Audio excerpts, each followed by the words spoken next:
خانوادہ رسول صلی اللہ علیہ وسلم اور معزز سامعین حضرات، اللہ تعالیٰ کی تعریف و تشریف اور حضور نبی کریم صلی اللہ علیہ وآلہ وسلم دی بارگاہ عالیہ مقدسہ میں نذرانہ درود و سلام خالق کائنات کا بے پایہ کرم ہے، اس کی خصوصی مہربانی ہے کہ اس نے ہم سب کو اپنے پیارے محبوب علیہ السلام دی امت اندر پیدا فرمایا، اور خالق کائنات کا ہمارے پر خصوصی احسان ہے کہ اس نے اپنی توفیق اور اپنے محبوب علیہ السلام کے توسط سے ایمان جیسی عظیم الشان نعمت سے مالا مال فرمایا۔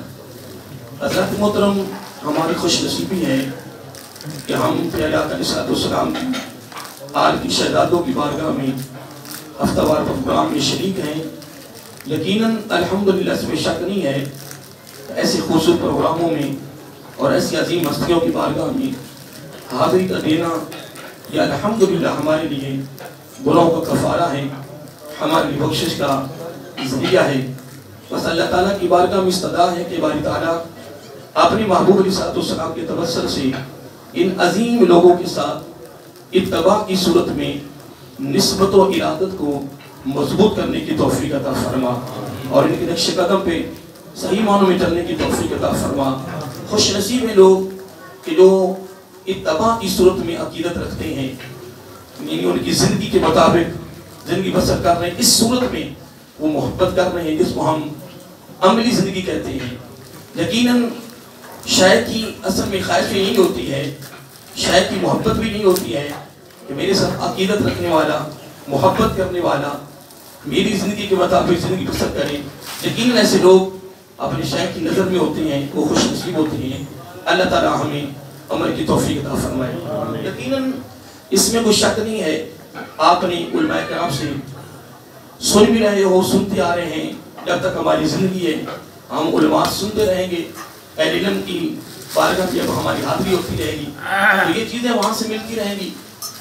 امیر المومنین حضرت سیدنا صدیق اکبر رضی اللہ تعالیٰ عنہ، اس میں کوئی شک نہیں ہے کہ آپ نے اپنی زندگی میں کوئی کام اپنے آقا علیہ السلام کے کام سے ہٹ کے نہیں کیا ہے۔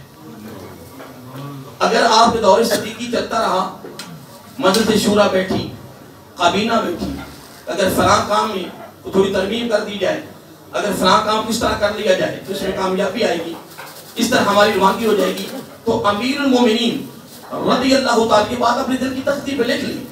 امیر المومنین حضرت ابو بکر صدیق، سارے کہو رضی اللہ تعالیٰ عنہ، الحمدللہ ان کا ایک ہی جواب تھا، کیا؟ یہ جواب سن لیں، ان کا ایک ہی جواب تھا کہ مجھ سے امید نہیں رکھنی، کیا؟ مجھ سے امید نہیں رکھنی کہ میں کام ایسا کروں جو میرا آقا نہیں کیا ہے۔ یہ واحد خدا کی عزت کی قسم میرے آقا علیہ السلام کے صحابہ کرام میں سے ہستی ہیں جنہوں نے کوئی کام بھی اپنے آقا علیہ السلام کے کام سے ہٹ کر نہیں کیا ہے۔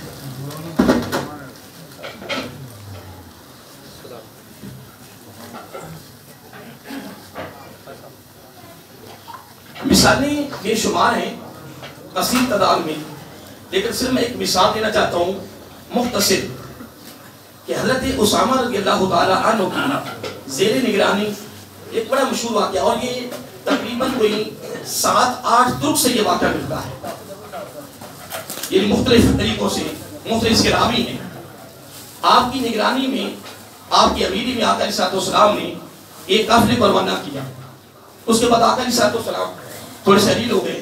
آپ نے علماء سے سنا ہوگا کہ جبل احد، یہاں یہ پہاڑ ہے نا، یہاں غزوہ احد ہوا ہے، وہاں ایک ٹریننگ سینٹر تھا، اتنے مجاہدین کو جہاد کے لیے بھیجا جاتا، وہاں اس ٹریننگ سینٹر میں ٹریننگ دی جاتی تھی، اور آقا علیہ السلام خود تشریف فرما ہوتے، خود ٹریننگ دیتے، خود نگرانی فرماتے، خود طریقہ بتاتے، قربان جائیں۔ لیکن میرے آقا علیہ السلام علیہ تھے 3000، کتنے؟ بس ایک مثال دے رہا ہوں آپ کی تباہ کی، 3000 صحابہ کرام۔ حضرت اسامہ رضی اللہ تعالیٰ کی عمر 18 سال تھی، کچھ 17 بھی لکھی، لیکن میں نے زیادہ تر یہ متفق ہے وہ 18 سال۔ تو ان کی زیر نگرانی، ان کی امیری میں حضرت عمر فاروق رضی اللہ تعالیٰ عنہ بھی ڈال دی۔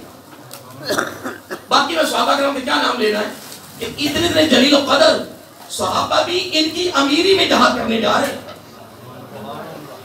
اب پہلا جملہ سن لیں کہ آقا علیہ السلام خلیل ہو گئے، حضرت اسامہ رضی اللہ تعالیٰ عنہ واپس آئے۔ میں یہاں جملہ آپ نہ دینا چاہتا ہوں کہ جب آپ واپس آئے نا تو آقا علیہ السلام علی تھے اور بیہوشی کا عالم تھا۔ حضرت اسامہ رضی اللہ وہ خوش نصیب ہیں صحابی کہ دونوں ہاتھ ایک دائیں ایک بائیں ہاتھ رکھ کر اپنے لب آقا علیہ السلام کی پیشانی مبارک کو لگا، آپ کی پیشانی مبارک کا بوسہ دیا۔ کس نے؟ حضرت اسامہ رضی اللہ تعالیٰ عنہ نے۔ اس کے بعد آقا علیہ السلام ہوش میں آئے، فرمایا اسامہ یہاں تشریف لائے ہو؟ کہ آقا صلی اللہ علیہ وسلم بس پتہ چلا کہ آپ حلیل ہیں۔ تو آقا علیہ السلام نے فرمایا کہ میں نے جس کام کے آپ کو بھیجا ہے نا اس کام کو آپ نے کرنا ہے۔ کہ آقا میں اسی طرح کروں گا جس طرح آپ نے حکم کیا ہے۔ آپ واپس پھر لوٹ گئے اور پتہ چلا کہ آقا علیہ السلام زیادہ علیل ہیں۔ تو پھر آپ کے والد گرامی کا تو مثال ہو چکا تھا، آپ کی والدہ محترمہ خود گئیں اور جا کے بیٹے کہتے ہیں کہ آقا علیہ السلام کی طریقت زیادہ نسال ہے۔ پھر آپ واپس تشریف لائے، اگلے دن پیر کا دن تھا، آقا علیہ السلام کا وصال شریف ہو گیا، سارے کام مکمل ہو گئے۔ اب جو میرا یہاں آج مدعا، جو میرا مقصد جو میں بتانا چاہتا ہوں، سارے کام ہو گئے۔ اب مہاجرین انصارین انہوں نے آپ کی بارگاہ میں چند ایک صحابہ نے یعنی عرض کیا کہ حضرت اسامہ رضی اللہ تعالیٰ عنہ ان کی عمر چھوٹی ہے، 18 سال عمر ہے، ہمارا مشورہ ہے اس میں تھوڑی سی ترمیم کر لی جائے۔ ترمیم کیا تھی کہ کسی بڑے صحابی جو عمر میں زیادہ ہیں، تجربہ میں زیادہ ہیں، اس کو امیر مقرر کر دیا جائے۔ حضرت عمر فاروق رضی اللہ تعالیٰ عنہ سمیت کثیر صحابہ کی بارگاہ میں حاضر ہوئے، جن میں مہاجرین بھی تھے اور انصارین بھی تھے۔ جب باتیں ہوتی نہیں تو حضرت ابوبکر صدیق پوچھتے رضی اللہ تعالیٰ عنہ کہ آپ نے اپنی مکمل گفتگو کر لی؟ یعنی ہماری گفتگو مکمل ہو گئی۔ تو حضرت ابوبکر صدیق رضی اللہ تعالیٰ عنہ نے ایک ہی جملہ فرمایا میں نے آپ کو کہا تھا کہ مجھ سے امید نہیں رکھنی کہ میں کوئی کام اپنی مرضی سے کروں، جن کو میرے آقا علیہ السلام نے امیر مقرر کر دیا ہے وہی رہے گا۔ کیا میں اور آپ زیادہ ذہین ہیں، زیادہ شعور رکھتے ہیں؟ کیا ہمارا زیادہ تجربہ ہے؟ کیا نگاہ نبوت نے اس کو دیکھا جس کو میرے آقا علیہ السلام نے پسند کیا، جو میرے آقا کی نگاہ میں آئے، جس کو آقا علیہ السلام نے مقرر کیا؟ ہماری کیا ضرورت ہے کہ ہم اپنی مرضی سے کریں؟ یہ اس واقعے میں پہلا جملہ امیر مقرر کرنے پر حضرت ابوبکر صدیق رضی اللہ تعالیٰ عنہ نے کسی کی نہیں مانی، فرمایا امیر وہی رہے گا کہ جس کو آقا علیہ السلام نے مقرر کر دیا۔ نمبر ایک۔ نمبر دو، اگلی بات اس سے بھی قابل توجہ ہے، جب یہ سارے معاملات ہو گئے تو مہاجرین انصار آپ کی بارگاہ میں حاضر ہوتے رہے۔ حضرت عمر فاروق رضی اللہ تعالیٰ عنہ نمائندہ بن کر گئے، پھر حضرت ابوبکر صدیق رضی اللہ، جس کے بعد تسلیم نہیں کر رہے، مان نہیں رہے، آپ جائیں یا کہتے ہیں کہ یا امیر المومنین رضی اللہ تعالیٰ عنہ، میری ایک رائے ہے، عرض ہے کہ آقا علیہ السلام کا وصال شریف ہو چکا ہے، کثیر تعداد میں لوگ مرتد ہو چکے ہیں، مدینہ المنورہ پر حملے ہونے کا خطرہ ہے، 3000 جلیل قدر صحابہ کرام جہاد کے لیے جا رہے ہیں، تو اس میں ترمیم کر لیں، اس کو روک لیں، تب جب حالات اور اس سے بہتر ہو جائیں گے پھر اس قافلے کو ہم روانہ کر دیں گے۔ جب گفتگو ہو گئی تو حضرت عمر فاروق رضی اللہ تعالیٰ سے حضرت امیر مومن پوچھتے ہیں آپ نے اپنا مدعا مکمل کر لیا ہے؟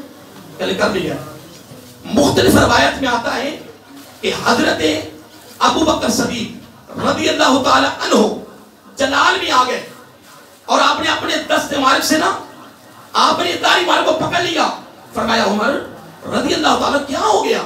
زمانہ جاہلیت میں آپ اتنے دلیر تھے، اتنے بہادر تھے، اور آج آپ کو کیا ہو گیا ہے کہ جس قافلے کو نبی علیہ السلام نے اپنی زندگی میں روانہ کر دیا ہے، یار ابوبکر صدیق کی کیا جرت ہے کہ اس میں ترمیم کر دی جائے؟ اب یہاں اگلا جملہ سے بھی قابل توجہ ہے، فرمایا اب عمر رضی اللہ تعالیٰ سن، قافلے کو روانہ کرنے میں کامیابی ہے، روکنے میں ناکامی ہے، پھر یہاں تک فرمایا کہ اے میرے پیارے عمر رضی اللہ تعالیٰ عنہ، اگر جنگلوں کے درندے، کیا جنگلوں کے درندے آئیں اور ہمیں پکڑ کر جنگلوں میں لے جائیں، سب کو چیر پھاڑ دیں، کھا جائیں، یہ منظور ہے، لیکن قافلے کو روکنا منظور نہیں ہے۔ جس قافلے کو میرا آقا علیہ السلام نے، میں آپ کی اتباع میں، فرما برداری میں، حکم کی تعمیر میں، آقا کی اداؤں کو ادا کرنے میں، کثیر تعداد میں سینکڑوں آپ کے واقعات کی مثالیں ہیں، لیکن صرف ایک مثال لی ہے کہ جس میں سے 3 چیزیں نکلتی ہیں۔ فرمایا وہ قافلہ میں روانہ کر کے رہوں گا۔ سنو، مدینہ المنورہ کو کچھ نہیں ہوگا اگر قافلے کو روانہ کرتے ہیں تو مدینہ المنورہ حفاظت میں ہے، حفاظت میں رہے گا، کچھ نہیں ہوگا۔ اگر اس قافلے کو روانہ نہیں کرتے تو ہم آقا کی بارگاہ میں کیا جواب دیں گے؟ اگر آقا صلی اللہ علیہ وسلم نے میرے اوپر سوال کر دیا، ابو بکر رضی اللہ تعالیٰ عنہ، میں نے تو قافلے کو روانہ کیا تھا تو تم نے روک لیا، مجھے یہ بتاؤ میرے پاس جواب کیا ہوگا؟ پھر الحمدللہ حضرت ابو بکر صدیق رضی اللہ تعالیٰ عنہ خود حضرت اسامہ رضی اللہ تعالیٰ عنہ سے حکم کیا، سارے کام ہو چکے ہیں، فوراً اعلان کرو۔ جتنے مجاہدین اس قافلے میں شامل تھے سارے وہاں جبل احد کے قریب ٹریننگ سینٹر میں پہنچ جائے۔ اعلان ہو گیا، سارے وہاں پہنچے۔ حضرت ابو بکر صدیق رضی اللہ تعالیٰ عنہ نے، اب جملہ سننے والا ہے، حضرت اسامہ رضی اللہ تعالیٰ عنہ سے فرمایا، اسامہ، حضرت عمر فاروق رضی اللہ تعالیٰ عنہ کے لیے میں آپ سے اجازت لے رہا ہوں، امیر المومنین ہیں، خلیفۃ المسلمین ہیں، اور پتہ بھی کہ آقا علیہ السلام کے بڑے قریبی ہیں، بڑا درجہ ہے، بڑی فضیلت ہے، آقا علیہ السلام کی خاص نگاہ میں ہے۔ اسامہ رضی اللہ عمر 18 سال ہے، لیکن اندازہ لاؤ میں قربان جاؤں کہ اتباع کی جملے کتنے خاص ہیں۔ فرمایا اسامہ رضی اللہ تعالیٰ عنہ، میں آپ سے اجازت لے رہا ہوں، اگر آپ کی اجازت ہو تو صرف ایک حضرت عمر فاروق رضی اللہ تعالیٰ کو اگر چھوڑ دیں تو تاکہ میرے ساتھ تعامل ہو جائے گا، میں اکیلا ہوں، ساتھ عمر فاروق ہو جائیں گے، وہ بھی اگر آپ کی اجازت ہو تو میں روک لیتا ہوں، اگر تمہاری اجازت نہیں ہے تو عمر فاروق رضی اللہ تعالیٰ بھی آپ کے ساتھ ہی جنگ میں جائیں گے، اس لیے کہ ان کو میرے آقا نے خود شامل کیا ہے مجاہدین میں۔ اس پر بھی میں میرے کو سے جواب دینا پڑے گا، مجھے جواب طلبی ہوگی، لیکن اگر تم اجازت دے دو تو پھر الحمدللہ میرے لیے آسانی پیدا ہو جائے گی۔ حضرت اسامہ رضی اللہ تعالیٰ نے عرض کیا کہ آپ امیر المومنین ان کو روک دیں۔ اب قافلے کو روانہ کرنے کے لیے حضرت اسامہ رضی اللہ تعالیٰ سواری پر سوار ہو گئے، آپ پیدل جا رہے ہیں، گھٹا اڑ رہا ہے۔ حضرت اسامہ کہتے رضی اللہ تعالیٰ یا امیر المومنین رضی اللہ تعالیٰ عنہ، یا تو سواری پر سوار ہو جائیں یا واپس چلے جائیں، مجھے اچھا نہیں لگ رہا کہ میں اوپر سواری پہ سوار ہوں، آپ پیدل چل رہے ہیں تو گھٹا بھی اڑ رہا ہے۔ تو حضرت ابو بکر صدیق رضی اللہ تعالیٰ عنہ نے ایک ہی جملہ فرمایا، فرمایا میں آج وہ کام کر رہا ہوں جو میرے آقا کرتے تھے۔ جس طرح آپ قافلوں کو روانہ کرتے تھے اور ابھی وہ جگہ نہیں آئی، ابھی وہ مقام نہیں آیا جہاں تک میرا آقا خود چلتے تھے اور اس مقام پر جا کر پھر کہتے استودع اللہ دینکا و امانتا و ختم، یہ میرا آقا دعا دیتے تھے کہ اس جگہ تک جاؤں گا، سواری پر سوار بھی نہیں ہوگا، واپس بھی نہیں جاؤں گا، الوداع والی جگہ تک جاؤں گا۔ پھر فرمایا اسامہ آپ نے سنا نہیں آقا علیہ السلام کی زبان نبوت سے کہ جب آدمی جہاد کے لیے نکلتا ہے نا تو جتنا گھٹا اڑ کر ان کے جسم پر پڑتا ہے کپڑوں پر، اس کا ثواب تو بہت زیادہ بیان کیا، پر ایک نکتہ فرمایا اس پر دوزخ کی آگ حرام ہو جاتی۔ میں کتنا خوش نصیب ہوں کہ میں آج الوداع کر رہا ہوں۔ پھر اس جگہ پر گئے، الوداع کر دیا، الوداع کر کے واپس آ گئے۔ چند دنوں کے بعد فتح ہوئی، جناب مال غنیمت آیا، خوبصورت فتح ہوئی، مدینہ کو کوئی خطرہ نہ ہوا۔ اور جب حضرت اسامہ رضی اللہ کا قافلہ جا رہا تھا نا، جدھر جسد گزر رہے تھے نا، کوئی مرتد کا جو سامنے کوئی بندہ مرتد والا نظر ہی نہیں آیا۔ واپس آئے، جب قافلہ مدینہ المنورہ پہنچا، اب توجہ طرف جملہ ہے، حضرت ابو بکر صدیق رضی اللہ تعالیٰ عنہ منبر پر بیٹھے، مہاجرین بیٹھے ہیں، انصارین بیٹھے ہیں، سارے صحابہ بیٹھے ہیں، تابعین بیٹھے ہیں۔ اب نے فرمایا مجھے یہ بتاؤ کہ آج میں نے قافلہ اپنے آقا کی ادا کو ادا کرتے ہوئے قافلے کو روانہ کیا، مدینہ المنورہ بھی سلامت، ہم بھی سلامت، قافلے کو فتح ہوئی، مال غنیمت آیا، اور مجھے بتاؤ کہ کامیابی روانہ کرنے میں تھی کہ یا روکنے میں تھی؟ اب اس واقعے سے کثیر تعداد میں ہمیں چیزیں ملی. آقا علیہ السلام کی اتباع کی، فرما برداری کی، اس سے بڑی کوئی مثال نہیں ہے. تو پھر آئیے صلے کی طرف آئیے کہ آقا علیہ السلام تشریف فرما ہے. میرا آقا نے اعلان کیا، فرمایا 360 کتنی بولیے 360 صفات خصلتیں ایسی ہیں کہ اگر ان میں سے ایک بھی کسی کے اندر ہے تو وہ جنتی ہے. کتنی 360 خصلتیں. یار بات یہ نہیں ہے کہ اگر ہجرت کی رات کیا اگر ہجرت کی رات آقا علیہ السلام حضرت ابوبکر صدیق رضی اللہ کو لے کر جا رہے ہیں نا، تو 4 پہ بھی کن کو سلایا؟ بولیے آپ نے نماز سنا ہے نا، کس کو سلایا؟ ماشاءاللہ اللہ آپ کو ماشاءاللہ یاد ہے کہ امیر المومنین حضرت علی مرتضیٰ حیدر قرار باب مدینۃ العلم رضی اللہ تعالیٰ عنہ کو سلایا. کس لیے؟ امامتوں کی حفاظت کے لیے. بولیے جن امامتیں با حفاظت واپس ہو جائے. تو آقا علیہ السلام کس کے ساتھ جا رہے ہیں؟ حضرت صدیق رضی اللہ تعالیٰ کے ساتھ. تو میں کوئی جملہ استعمال کر سکتا ہوں نا، قربان جائیں حضرت علی بھی اعلیٰ ہیں، ابو صدیق بھی اعلیٰ ہیں. مسلک اہل سنت تمہیں مبارک، ہم سب کو مانتے ہیں، لیکن خدا کی قسم ادھر دنیا کی امانتوں کی حفاظت کے لیے حضرت علی کی ڈیوٹی لگا دی، ادھر اللہ تعالیٰ نے اپنے محبوب کی اس امانت کو ابو بکر صدیق کے حوالے کیا. فرمایا وہ دنیا کی امانتوں کی حفاظت کر کے واپس کریں. اے میرے پیارے ابو بکر، تیرے حوالے میں نے اپنے محبوب امانت کے طور پہ کر دیا ہے، قربان نہ جاؤں. اتنا خوبصورت ہے. اور میں نے پچھلے پروگرام میں ایک جملہ استعمال کیا تھا کہ حلیمہ سعدیہ رضی اللہ تعالیٰ عنہ اگر ان کی اونٹنی کمزور تھی، میرے آقا سوار ہوئے تو سب سے آگے. تو میں کہہ سکتا ہوں الحمدللہ آقا کی عظیم آل کے شہزادوں کی بارگاہ میں آپ کو سنا رہا ہوں کہ اگر میرا آقا اس پر سوار ہوں تو وہ سب سے آگے نکلے. تو الحمدللہ جب ہجرت کی رات میرے آقا علیہ السلام ابو بکر صدیق کے کندھوں پر سوار ہوئے تو تمام صحابہ میں سے ابو بکر صدیق کے سب سے آگے گزرے. اور پھر الحمدللہ ہر موقع پر حضرت علی رضی اللہ تعالیٰ عنہ کا بھی قول ہے، حضرت عمر فاروق رضی اللہ تعالیٰ عنہ کا بھی قول ہے. ہم نے بڑے بڑے موقع آئے، ہم نے بڑی کوششیں کی، انتھا کوششیں کی، بڑی توقع کی، بڑی کوشش کی، کاوش کی کہ کوئی ایسا موقع آئے کہ جس موقع پر وہ صدیق سے آگے بڑھ جائیں. پر کوئی موقع نہیں آیا کہ جس موقع پہ آگے بڑھ جائیں. ہر موقع پر اگر آگے بڑا ہوا نظر آیا ہے تو وہ حضرت ابو بکر صدیق نظر آیا. اب کتنی خصلتیں ہیں کہ اگر ان میں سے ایک ہو تو جنتی ہوتا ہے. بولیے 360 کتنی؟ اگر ایک بھی کسی کو وہ صفت مل جائے تو وہ جنتی ہے. تو حضرت ابو بکر صدیق رضی اللہ کھڑے ہو گئے. یہ ایک دل میں تمنا تھی نا، خواہش تھی، فکر تھا. عرض کیا یا رسول اللہ صلی اللہ علیہ وسلم ان میں سے کوئی میرے اندر بھی ہے کیا؟ دیکھو کتنا فکر ہے اور کتنی محبت ہے. بات یہ نہیں ہے اگر آقا علیہ السلام اشارہ کرے کہ میں نے ایک رات نکلنا ہے، ہجرت کرنی ہے، میرے سفر پہ جانا ہے، سال گزرا، 2 سال گزرے، 3 سال گزرے، 6 ماہ گزرے، جتنے بھی تھے، آقا علیہ السلام ہجرت کی رات خود ابو بکر صدیق علیہ دروازے پہ گئے. سب نے سنا ہے، دروازے پہ گئے، ایسے ہاتھ رکھا، یعنی ہاتھ رکھنے پر، دستک دینے پر، بیل دینے پر تو تھوڑی دیر تک لگتی ہے بندے کے آنے پر. کمرے میں بیٹھا ہے، چارپائی بیٹھا ہے، پھر آدھی رات کا وقت ہے، کچھ سویا ہوا تھا. ایسے میں آ کر دست نبوت ہاتھ دروازے پہ رکھا، ابو بکر صدیق فوراً آ گئے اور میرا پہلا سال میرا کر کیا کیا. فرمایا ابو بکر سوئے ہوئے نہیں تھے، آرام نہیں کر رہے تھے، بس ایک ہی جواب دیا، فدا کا ابی و امی یا رسول اللہ صلی اللہ علیہ وسلم. آقا جس دن آپ نے اشارہ کیا تھا اس دن سے لے کر آج تک تو ابو بکر کبھی سویا ہی نہیں.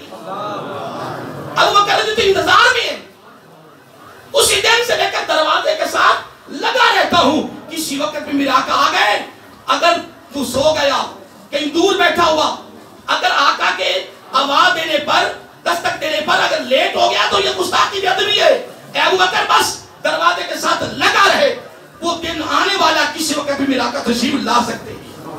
تو ادھر پھر اگر اتباع بڑی پیاری ہے، محبت پیاری ہے، یہ بھی سنو نا. کتنی خصلتیں ہیں؟ جیسے ایک بھی مل جائے تو جلدی ہو جاتا ہے 360. یاد رہیں گے آپ کو 360. تو حضرت صدیق رضی اللہ کھڑے ہو گئے. عرض کیا یا رسول اللہ صلی اللہ علیہ وآلہ وسلم ان میں سے کوئی میرے اندر بھی کوئی ان 360 ہے نا، کوئی میرے اندر بھی ہے کوئی؟ سوال کیسا؟ تو میرے آقا علیہ السلام نے اس سے بھی کمال کر دیا. آقا علیہ السلام نے بڑا پیارا جواب دیا. فرمایا میرے پیارے ابو بکر رضی اللہ تعالیٰ عنہ تو ایک ہی بات کرتا ہے. تو میں نے ایک جملہ استعمال بھی کیا ہے کہ اگر ایک بھی کسی میں ہو تو وہ کون ہے؟ جنتی. اتنی وہ صفات پیاری ہیں، اتنی خصلتیں پیاری ہیں. 360 میں اگر ایک بھی آ جائے تو بندہ جنتی ہے. تو حضرت ابو بکر صدیق رضی اللہ تعالیٰ عنہ کی عرض کیا، درخواست کیا ہے کہ ان میں سے کوئی میرے اندر بھی ہے؟ تو آقا علیہ السلام نے خوبصورت جواب دیا. فرمایا ابو بکر رضی اللہ تعالیٰ عنہ تو ایک ہی بات کرتا ہے، اگر ایک ملے تو جنتی ہو جائے. تو میرے آقا نے فرمایا ابو بکر رضی اللہ تعالیٰ عنہ رب نے 360 ساری کی ساری صفات تیرے دامن میں رکھ دی، تیرے دامن میں رکھ دیے. اب میں آخر میں نا باقی باتیں چھوڑتا ہوں، میں ایک حدیث کوٹ کرنا چاہتا ہوں. توجہ طلب ہے. اب وہ تحریریں کرنے والے آقا علیہ السلام کے ان صحابہ کی مخالفت کرنے والے، اب ان کا کیا بنے گا؟ اب توجہ طلب ہے، اس حدیث کو آپ نے سننا ہے. حضرت عبداللہ بن عمر رضی اللہ تعالیٰ عام اس کے راوی ہیں. اس کے یہ حضرت عمر فاروق رضی اللہ صاحبزادے ہیں. آپ فرماتے ہیں کہ ان رسول اللہ صلی اللہ علیہ وسلم خرج ذات یوم وداخل المسجد وابو بکر وعمر احدهما عن يمينه والاخر عن شماله وهو آخذ بعيدهما وقال هكذا نبعث يوم القيامة. تحریریں لکھنے والوں، تقریریں کرنے والوں، نئی نسلوں کے ذہن خراب کرنے والوں، عقیدے خراب کرنے والوں، تمہارا وہاں کیا بنے گا جب یہ منظر ہم دیکھیں گے؟ سارے دیکھیں گے کہ منظر خوبصورت ہوگا، کہ نظارہ خوبصورت ہوگا، تو کیا بنے گا؟ حضرت عبداللہ بن عمر رضی اللہ تعالیٰ فرماتے ہیں ایک دن آقا علیہ السلام گھر سے نکلے، پھر مسجد میں داخل ہوئے. جب مسجد میں داخل ہوئے نا، حدیث کے کیا لفظ ہیں؟ فرمایا ایک دن داخل المسجد، جب مسجد میں داخل ہو رہے تھے، کون داخل ہو رہے تھے؟ بولیے سارے. آقا علیہ السلام. کون داخل ہو رہے تھے؟ آقا علیہ السلام. تو اب نقشہ دیکھیں. فرمایا ابو بکر و عمر، دونوں کا ذکر ہے. فرمایا احدہما ان دونوں میں سے ایک عن یمینہ والآخر عن شمالہ، ایک دائیں طرف اور ایک بائیں طرف. جس طرح 3 دوست جا رہے ہو نا تو ہاتھوں میں ہاتھ ڈالے ہوں، ہاتھوں میں تو اس طرح ٹہلتے جا رہے ہوں. حضرت عبداللہ بن عمر کہتے رضی اللہ تعالیٰ عنہ کہ جب آقا علیہ السلام مسجد میں داخل ہوئے تو ہم نے منظر دیکھا. منظر کیا تھا کہ درمیان میں آقا علیہ السلام ہے اور دائیں طرف حضرت ابو بکر صدیق رضی اللہ تعالیٰ عنہ اور بائیں طرف کون ہے؟ حضرت عمر فاروق رضی اللہ تعالیٰ عنہ. اور تینوں نے آپس میں ایک دوسرے کے ہاتھ پکڑے ہوئے. کیا کیے؟ ہاتھ پکڑے. لفظ آ رہا ہے آخذ بأیدیہما. اللہ اکبر. میرے آقا علیہ السلام نے دونوں ساتھیوں کے ہاتھ خود پکڑے ہوئے تھے. تو یعنی کہ بازو میرا آقا پکڑ لیں، اس کی فضیلت کیا بیان کر سکتی ہے؟ جب یہ اس طرح اس صورت میں سہار میں جب مسجد نبوی میں داخل ہوئے نا تو اب کثیر تعداد میں صحابہ کرام بیٹھے ہوئے تھے. تو اب یہ منظر صحابہ کو دکھا کر اب میرے آقا علیہ السلام نے جملہ استعمال کیا. فرمایا اہا قضا نبعث یوم القیامہ. یہ سیاستہ کے حدیث ہے، بڑی سنت سے بیان کر رہا ہوں. آقا علیہ السلام نے پکڑے رکھا اور کھڑے رہے، اور کھڑے کرے کیا فرمایا؟ اہا قضا نبعث یوم القیامہ. فرمایا اے میرے صحابہ جس طرح یہ منظر دیکھ رہے ہو نا، قیامت کے دن اسی طرح میں اپنی قبر سے اٹھوں گا، میرے ابو بکر اٹھیں گے، میرے عمر اٹھیں گے. پھر جو منظر آج دیکھ رہے ہو، قیامت کے دن ہم اسی طرح ہی میدان حشر میں داخل ہوں گے.